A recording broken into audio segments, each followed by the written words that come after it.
Hey, hello there. This is Ben with Studio on the Lake once again, and still in the Stuga, obviously, because we haven't started any building, and I told you about it. So this is a review of the Optima one. It's a dual. There's two pins can be hooked up to this, and I'll run you all the way through it. And it came from Pat or at PJL. This is the setup that I used to have. I used to run two combo. The combo set on a table there. I hung the pins up. The one below is about 20 years old, and the one above is 2 or 3 years old. But that's what I used to run, and Pat no longer makes that Optima combo. So you've seen the power carver power carver review, and this is the burner. So the burners are really not made for what I use them for.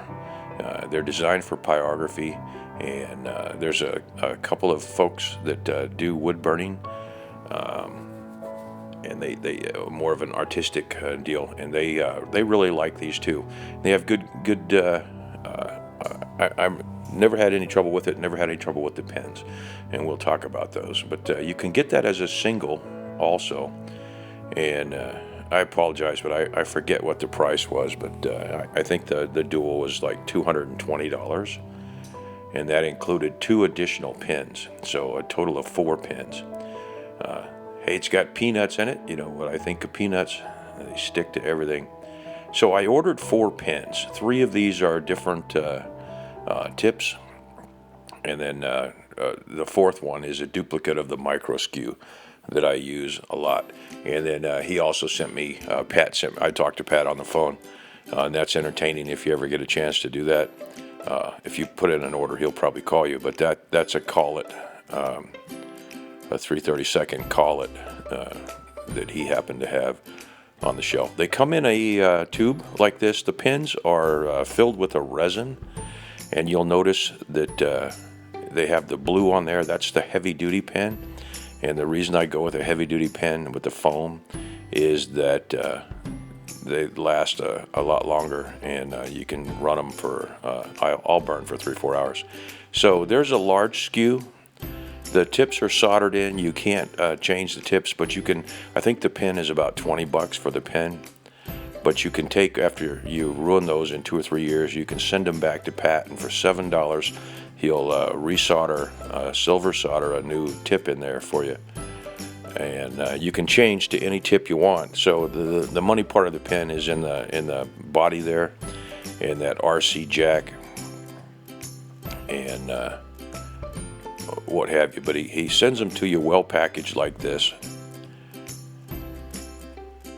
And that first one was a skew. This is the one that I use when I'm doing undercuts, and it's just a wedge shape, and I'll show you that a little bit later on there. But that's the second pen that I order. I order that large skew, this character right here,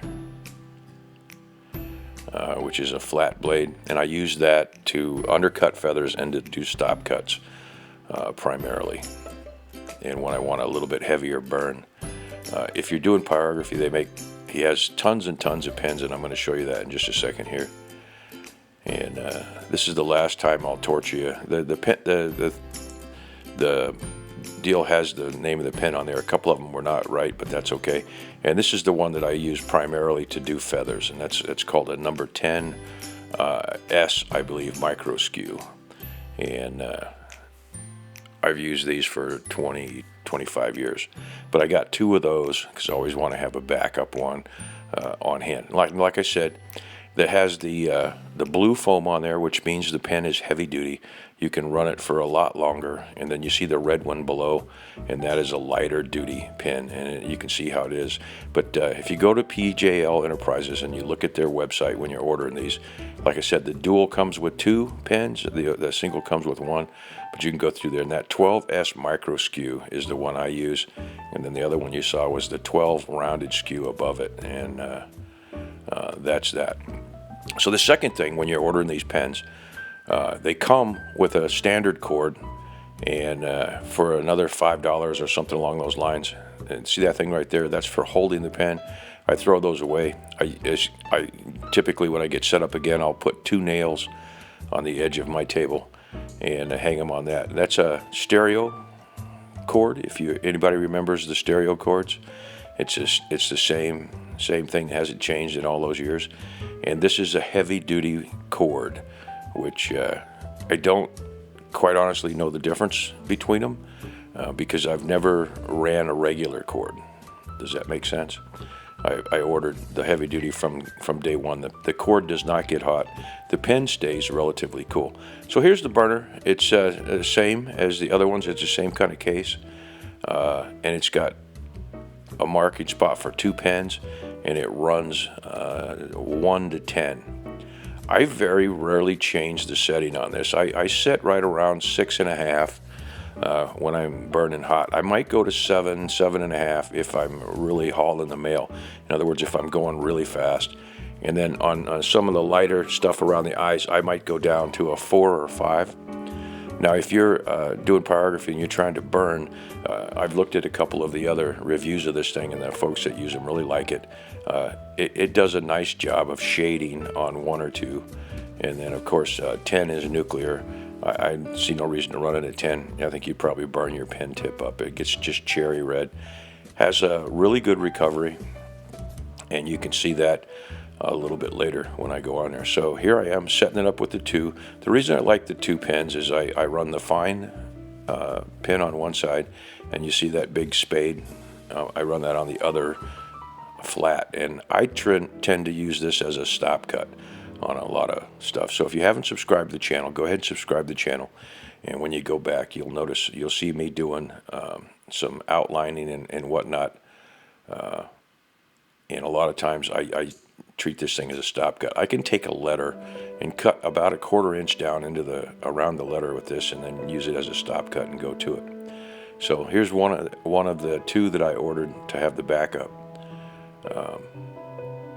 so I can burn feathers, and I use these primarily for the feather burning, and I'll give you a little demo of that. I am back down in Iowa. I've got a couple more videos to edit. I'm doing a snowy owl, a small baby snowy owl. I just thought I would do a little one before I do the big one, and I had the eyes for it. And that's the owl that you're going to see in a video as soon as I get the editing done on it. He is not complete, but I do have the glass eyes put in the wing. So I've got this thing set on about 6.5.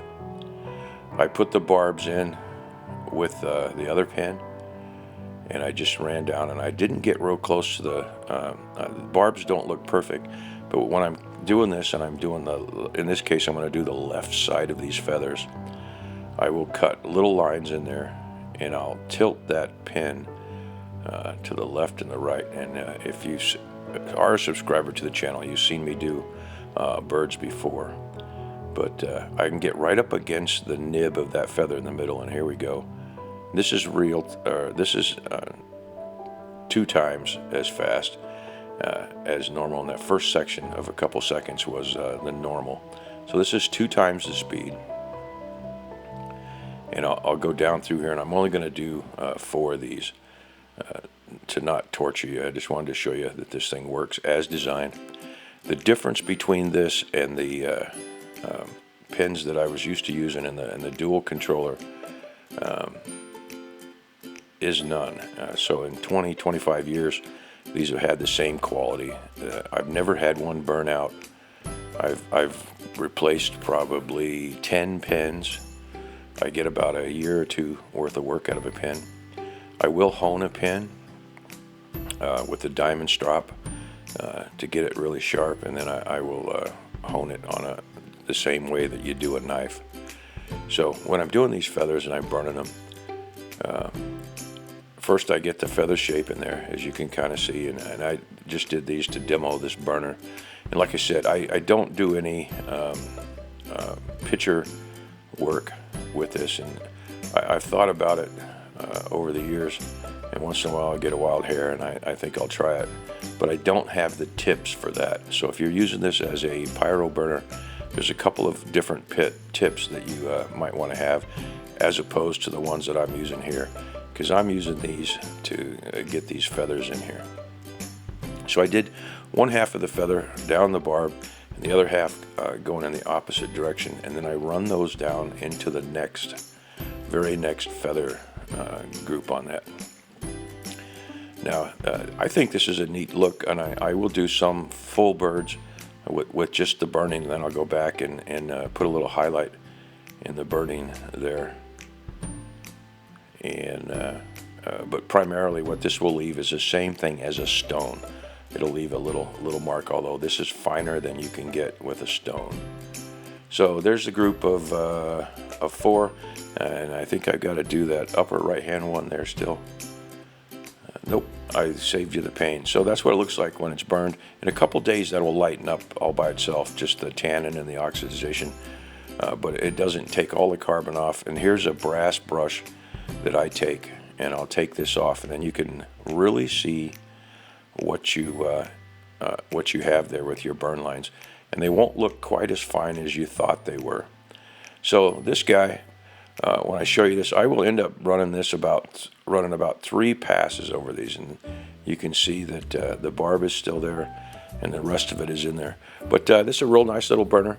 I suspect that you can get for about 170 the single.